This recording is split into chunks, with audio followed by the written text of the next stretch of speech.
Hello, I'm Sophia Grace and I am here to talk about mental health. Sa social media, marami tayong makikita at mababasa na articles and news tungkol sa mental health. Pero karamihan naman dito ay maraming academic terms at information na hindi madaling maintindihan para sa mga taong hindi naman nag-aaral ng psychology. Dahil dito, marami ang walang time and energy para basahin ang mga kasulatan na ito. Kaya ang goal ko is to make that information more accessible by reading and understanding them myself para ma-deliver ko sa inyo ang mas pinaikling version nito para mas madaling maintindihan ng lahat.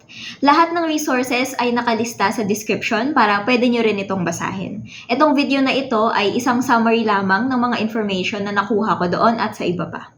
So para masimulan na, ano nga ba ang situation ng mental health dito sa bansa? Did you know na merong mental health crisis dito sa Pilipinas? Baka narinig nyo na to sa news or sa social media. According sa WHO at DOH, at least 3.6 million Filipinos ang merong mental health disorder. Pwede itong anxiety or depression, dalawa sa pinaka-common na mental health disorder. Or pwede rin namang iba pa, gaya ng personality disorder or learning disorder. Ang problema natin dito ay hindi kung gaano karami ang merong mental health disorder, kung hindi kung gaano karami or gaano kakonte ang tulong na makukuha natin dito sa bansa kung meron kang mental health condition. Right now, there are only 3 mental health workers for every 100,000 Filipinos. Ibig sabihin, if you take 100,000 Filipinos, 3 lang sa kanila ang mental health worker. Remember, ang population natin is 110 million Filipinos approximately. Pwedeng mas marami pa. Pero sa population na yun, 1,600 people lang ang psychologists at 500 people lang ang psychiatrists. So that's 1,600 and 500 versus 110 million Filipinos. So, napakakonti talaga ng mental health doctors dito sa Pilipinas. Dahil sa kakulangan ng mental health workers and professionals dito sa Pilipinas, maraming Pilipino ang hindi nakakakuha ng tulong para sa kanilang mental health. Lalo na dahil sa dami ng mga pasyente, laging fully booked ang mga doktor. Ibig sabihin, pwede ring tumaas ang presyo ng pagpapagamot. Ngayon na alam na natin ang context, pag-usapan naman natin ang main topic ng video na ito. Ang pinaka-vulnerable dito sa Pilipinas pagdating sa mental health crisis ay ang mga kabataan. So, kung kulang ang edukasyon tungkol sa mental health at kung kulang din ang resources natin, paano ba natin malalaman kung may problema na sa mental health ang isang bata at paano ba natin sila matutulungan?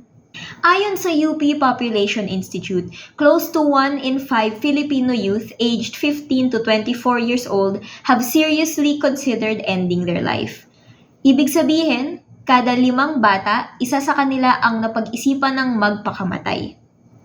And for every 10 young adults, isa lang sa kanila ang nakakaalam tungkol sa suicide prevention programs or services.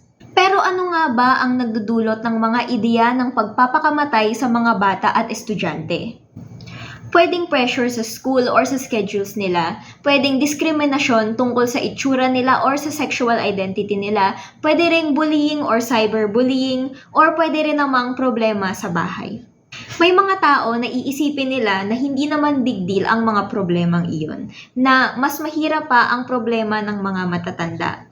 Pero itong ideya pa lang na ito ay nakakasira na sa mental health ng bata. Dahil marami ngayon ang hindi nakakapagsalita kung may problema sila or kung kailangan nila ng tulong dahil feeling nila na hindi sila papakinggan or mapapagalitan lang sila. Dahil nga konti lang ang resources natin dito sa Pilipinas, dapat ang mga magulang, guardians o teachers ang nakakaalam ng mga senyales ng declining mental health. At dapat sila ang responsible para mag-provide ng safe and open space para makapagsalita ang mga bata kung meron man silang problema. Ano nga ba ang mga senyales na ito? Pwedeng lagi silang natutulog o hindi na sila natutulog. Pwede rin namang lagi silang kumakain o hindi na sila kumakain. Senyales din naman ang biglaang pagbaba ng kanilang grades o kung lagi na lang nilang gustong mapag-isa. Pwede rin namang meron ng signs ng substance use. Ang mga sintomas na ito ay pwedeng magsama-sama o pwedeng isa-isa magpakita sa mga bata. Kaya importanteng kilala natin ang personalidad ng mga kasama natin sa bahay at mga mahal sa buhay, lalo na pagdating sa mga bata. Dahil pag may pagbabago sa kanilang personalidad na kapansin-pansin, baka meron na silang pinagdadaanan o nagsustruggle na sila sa kanilang mental health nang hindi natin nalalaman. Pero para magawa natin iyon, dapat makagawa tayo ng open and comfortable space para sa kanila. Dapat maramdaman nila na safe tayong kausapin at iintindihin natin sila pag nagsabi sila ng problema. Pero paano nga ba natin gagawin yun? Una, dapat ipakita natin na willing tayong makinig sa kanila nang hindi nang huhusga. Dapat kaya natin ilagay ang sarili natin sa pwesto nila. Intindihin natin kung paano nila nakikita ang sitwasyon at kung ano ang nararamdaman nila tungkol dito. Pero dapat hindi rin natin silang sapilitang pinagsasalita. Dapat hindi sila pinipilit o kinukulit. Kasi ang point nga is to make them feel safe. Pag naramdaman nila na safe kayong kausapin at makikinig kayo, sila na mismo ang lalapit sa inyo para makipag-usap. Pangalawa, dapat ipaalam nyo at sabihin nyo sa kanila na willing kayong tumulong sa pinagdadaanan nila. Kung kailangan nila ng makikinig, makinig kayo. Kung kailangan nila ng magbibigay ng advice, subukan nyo magbigay ng advice. Dapat maramdaman nila na hindi sila mapapagalitan kapag humingi sila ng tulong at dapat hindi nila maramdaman na nag-iisa sila sa kanilang problema. Alam ko na hindi lahat ng magulang ay may time at energy para gawin ito sa kanilang mga anak. Alam ko na maraming mga magulang ang busy, kaya do what you can na lang to make them feel safe.